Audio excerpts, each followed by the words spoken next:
They saw a soaked delivery driver clutching a leaking bag of takeout, cheap windbreaker plastered to his shoulders, boots caked in mud. What they didn't see was the ghost hiding inside that jacket, a man who had once carried dying soldiers out of burning vehicles with his bare hands. In the next few minutes, one arrogant decision was about to rip that ghost wide open, and nobody in that gym would understand what they'd unleashed until it was already too late. This is the story of Wade Nolan, 32, a quiet delivery driver working the late shift in a mid-sized American city, 6 years removed from a war that never really let him go.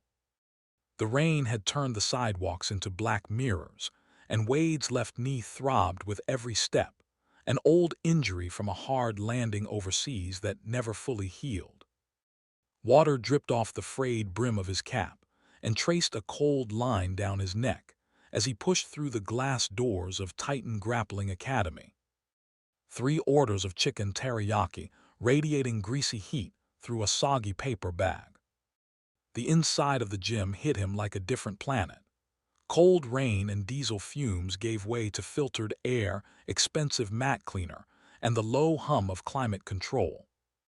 Rows of royal blue mats stretched under exposed brick and black steel beams.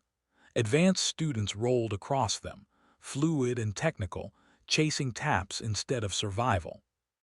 To Wade, who once fought for his next breath in places most people couldn't find on a map, it looked like an elegant, bloodless chess match. His boots left dark prints on the entry rug as he checked his cracked phone screen. Leave at front desk. Nobody was at the front desk. He stood there, the bag burning his wrist, a puddle spreading beneath his boots, until a voice called out. "Hey, you lost man." A tall 22-year-old crossed the mat toward him, lean and sculpted, a purple belt frayed at the edges wrapped around his gi. This was Tyler Voss, a rising star at the gym who smelled faintly of sandalwood soap and carried himself like someone who'd never been told no. "Delivery," Wade said, voice low and tired. "Just need to drop it." Tyler looked him over, the soaked jacket, the muddy boots, the slumped shoulders, and sneered faintly. "Desk girls in back. Don't drip grease on my floor." Just had it redone. Wade didn't care about the attitude. He just wanted to get paid and go home. But the epoxy floor was slick from a spilled water bottle, and as he stepped forward his boot skidded. He caught himself instinctively, dropping his weight low, but his foot landed squarely on the pristine blue mat, stamping a muddy print across the tatami. The gym went quiet. Rolling pairs stopped to look. Tyler's jaw tightened as his eyes moved from the mud to Wade's face, irritation curdling into something sharper. "Are you kidding me? Step off." "Now," Wade pulled his boot back immediately. "My bad, floor was slick." He wasn't scared, just exhausted and unwilling to make this into something bigger than a stain on a floor. But Tyler wasn't finished. "You dragged street garbage onto my training area. Do you know how unhygienic that is?" He stepped off the mat, closing the distance, chest puffed in classic dominance posturing. "I'll wipe it up," Wade said flatly, refusing to look him in the eye, tracking his shoulders instead, an old habit that never left him. "Then I'm gone," Tyler laughed, glancing back at his training partners for an audience, which only made things more dangerous.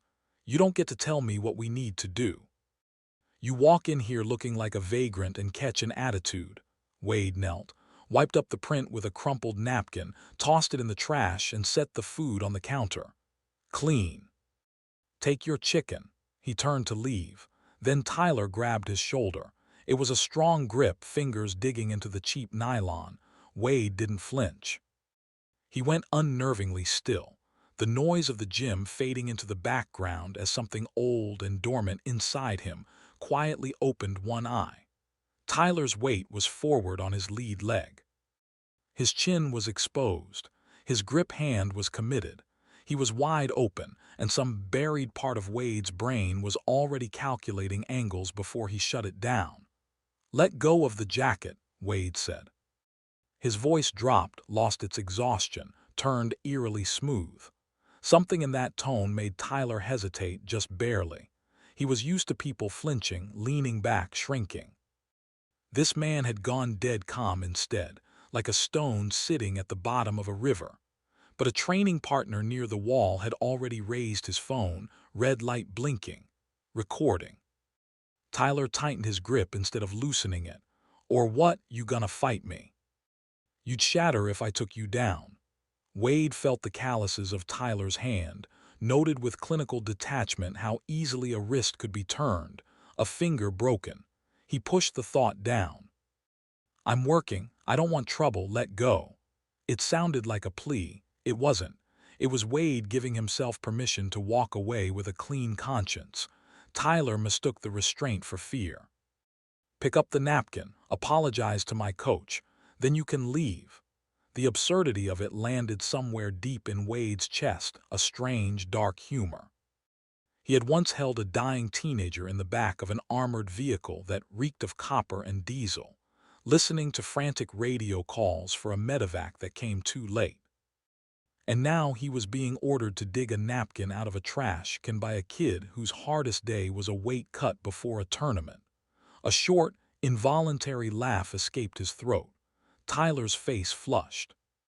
"You think this is funny?" He shoved Wade hard, both hands to the chest, meant to send him sprawling onto the epoxy floor. But what happened in the next 3 seconds would end up online within the hour. Wade didn't stumble. He absorbed the shove the way water absorbs a thrown stone, rolling his shoulders back, dropping his center of gravity in a motion too small and too practiced to look like anything but stillness. He barely moved 2 inches. Stunned by the lack of resistance, Tyler's ego took over. He lunged in, grabbing the lapels of Wade's jacket with both hands, a classic setup for a hard takedown meant to humiliate him on camera. The instant Tyler's hands closed on the fabric, Wade moved. It wasn't rage. It was muscle memory forged through thousands of hours of brutal repetition in places most people never think about. His left forearm snapped up in a short, tight arc, cracking into the nerve just inside Tyler's elbow. Tyler's fingers sprang open, suddenly numb and useless. Before Tyler's brain could process the pain, Wade's right hand shot forward, not a fist, an open palm driving straight into the center of his chest. Wade stepped into it, channeling his whole body weight through his shoulder and into that single point of impact. The sound was like a sandbag hitting brick. The air exploded out of Tyler's lungs in a wet gasp. His front foot lifted off the ground. He wasn't knocked back, he was launched, skidding across the slick floor before slamming into the edge of the mat. Silence swallowed the gym, real silence, the kind that empties a room of oxygen. The guy filming lowered his phone without realizing it. Tyler lay there pale, mouth opening and closing like a fish out of water as his diaphragm fought to remember how to work. Wade stood in the doorway, breathing slow and even through his nose, not a drop of sweat on him. He looked down at his own hands with something close to disgust. He had let the door open, if only for a second. He straightened his collar and murmured, mostly to himself, "I said I didn't want any trouble." Then he turned and walked back out into the freezing rain, the glass door sealing the gym's bright, sterile world behind him. He thought that was the end of it. He had no idea someone was already looking for him, and that the hardest part of the night hadn't even started yet. The rain had turned to a slushy mix. By the time Wade reached his rusted-out 2009 Corolla parked in a yellow zone, he dropped into the driver's seat and slammed the door, and that's when the adrenaline crash hit him like a freight train. His hands, steady moments earlier, started shaking violently. Cold sweat broke across his forehead. His stomach cramped so hard he leaned over and dry heaved into the gutter through the open passenger door. Nothing came up. He hadn't eaten since a stale bagel that morning. Nobody shows this part in the movies. The cortisol crash, the shaking, the mind racing through jagged, paranoid thoughts. He had lost control, and he knew it. A 22-year-old with a bruised ego had pulled him straight back into the dark room in his head that he worked so hard to keep locked. "I'm a civilian," he reminded himself, forehead against the cold wheel. "I deliver food, I pay rent, I keep my head down." His phone buzzed against his leg. New order available. $4.50, $3.02 miles. He stared at the number, almost laughing. He had potentially fractured a local prodigy's sternum, risked assault charges, and blown 6 years of carefully cultivated invisibility for a job that paid less than a gallon of gas. He accepted the order anyway. The engine sputtered to life, and he pulled back into traffic. For the next 3 hours, Wade became a ghost again, hauling lukewarm pizza and squashed burgers up stairwells that smelled like bleach and weed, handing bags to people who never once looked him in the eye. But the silence in the car didn't feel empty anymore. It felt loaded. At a red light, he opened a social app and searched the gym's name instead of his own. The first result was a shaky vertical video captioned, "Tyler gets folded by the delivery guy." He watched it with the sound off, analyzing his own movement with the same cold detachment he'd once used to review mission footage. His drop step had been sloppy. His knee hesitated half a second too long. The strike was clean, but he'd telegraphed the shoulder slightly. In a real fight, that half second could have gotten him killed. The video already had 200,000 views, uploaded 50 minutes ago. He wasn't worried about police. Tyler had put hands on him twice, on camera in front of witnesses. That was textbook self-defense. What terrified him was the exposure. 6 years spent fading into the drywall of society, and now he was a viral clip. His knee throbbed like ground glass. He needed ice. He needed sleep. He needed the night to end. At 1:15 a.m., with the rain finally stopped, Wade pulled into a gas station under a buzzing fluorescent canopy. He grabbed a bag of frozen peas for his knee and a burnt cup of coffee, paid, and leaned against his car in the damp cold. That's when a black SUV rolled into the lot and idled near the pumps, not for gas.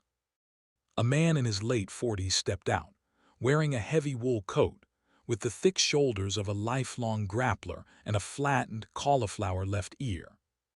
Wade recognized him instantly from the gym's window decal. It was Hal Bricker, owner and head coach of Titan Grappling.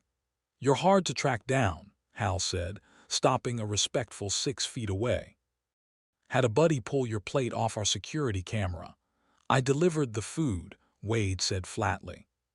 "Transactions done."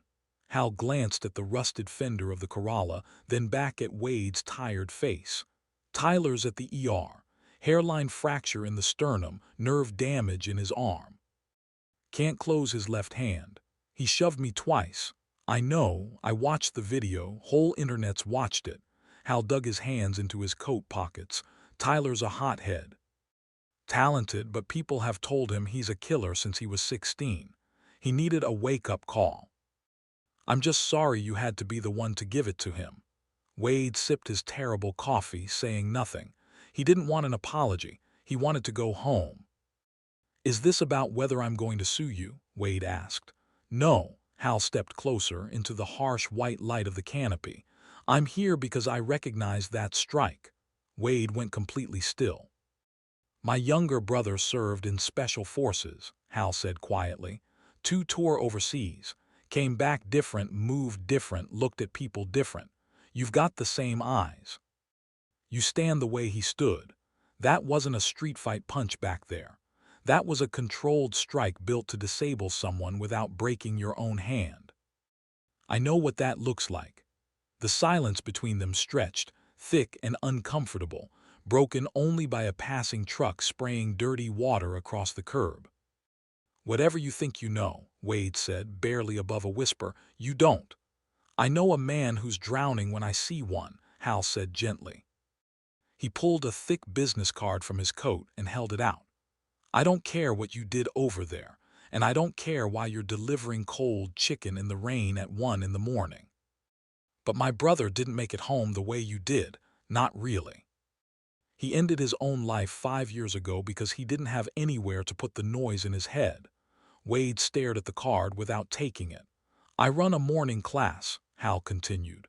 6 a.m. Just older guys, cops, a couple of firefighters, a few vets. No egos, no cameras. Just hard sweating and trying to keep the ghosts quiet. If you ever need somewhere to put your hands on someone who actually knows how to take it, the door's unlocked. Hal set the card on the hood of the Corolla, right beside the bag of frozen peas, and walked back to his SUV without waiting for a thank you. Wade watched the taillights dissolve into the fog. He looked down at the small white card sitting on the wet, rusted metal. He didn't throw it away. He picked it up, slid it into his pocket, grabbed his peas, and climbed back into the car. The engine rattled to life, and for the first time all night, Wade Nolan drove home actually ready to go there. If Wade's story hit you somewhere real, the weight he carries, the quiet battles nobody sees, you're exactly who we make these stories for. What would you have done if you were in Wade's shoes that night? Let us know in the comments, and tell us where in the world you're watching from. If this one resonated with you, hit that like button, subscribe for more grounded human stories, and share it with someone who'd appreciate it. We'll see you in the next one.